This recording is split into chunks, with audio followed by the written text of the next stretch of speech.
નમસ્કાર. ચાલો આજે એક એવી અદ્ભુત પ્રક્રિયાની દુનિયામાં સફર કરીએ જે આપણી આખી પૃથ્વીને જીવંત રાખે છે. હા, આપણે વાત કરવાના છીએ પ્રકાશ સંશ્લેષણ વિશે. આ સવાલ આમ તો બહુ સાદો લાગે, ખરું ને?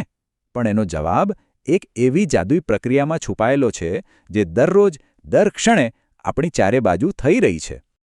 હા, આ લીલો રંગ એ માત્ર એક રંગ નથી. એ તો એક સંકેત છે કે પૃથ્વીનું સૌથી શક્તિશાળી એન્જિન કામ કરી રહ્યું છે.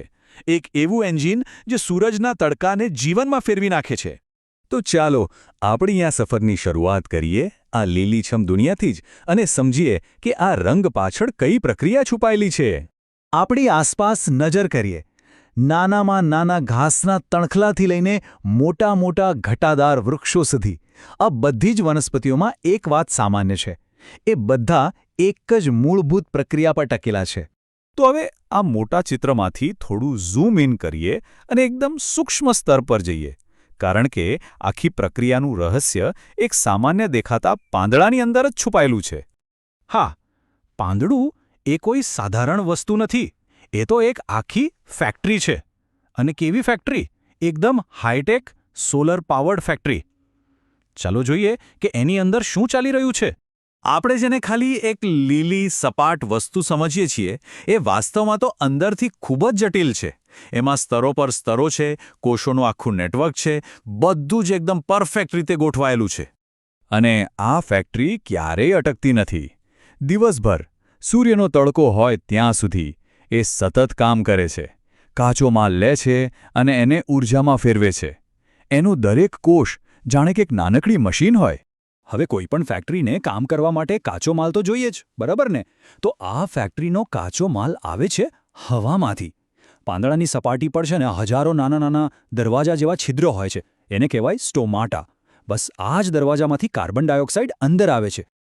પણ વાત અહીં પૂરી નથી થતી. ચાલો હજી થોડું ઊંડા ઉતરીએ. આ કોષોની અંદર પણ નાના નાના પાવર હાઉસ છે.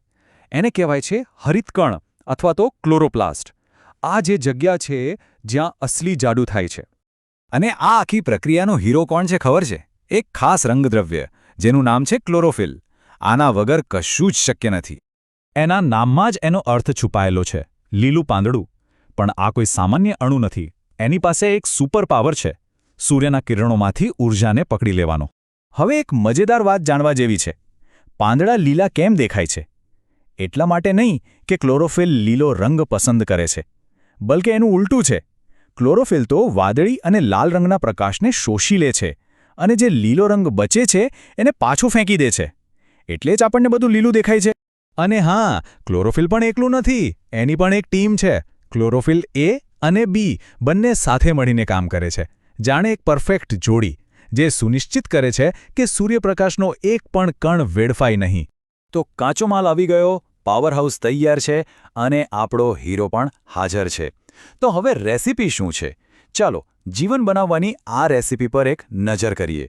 જુઓ, આ સમીકરણ કદાચ થોડું અઘરું લાગે, પણ એનો સાર એકદમ સિમ્પલ છે.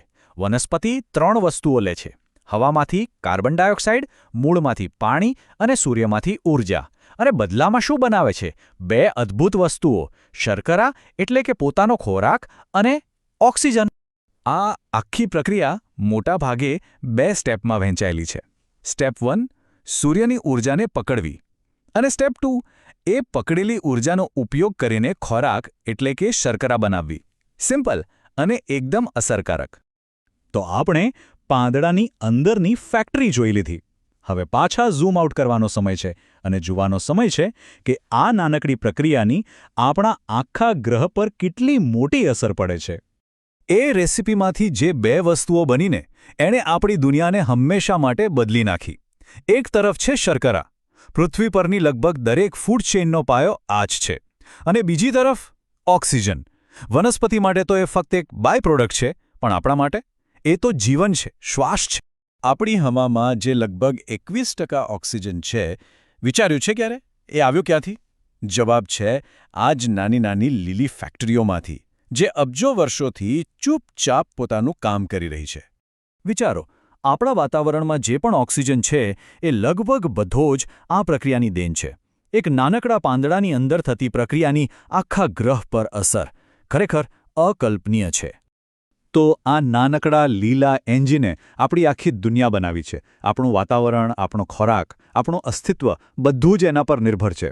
ત્યારે સવાલ એ થાય છે કે જે એન્જિને આપણને આ બધું આપ્યું તેનું રક્ષણ કરવાની જવાબદારી કોની છે અને એના માટે આપણે શું કરી શકીએ?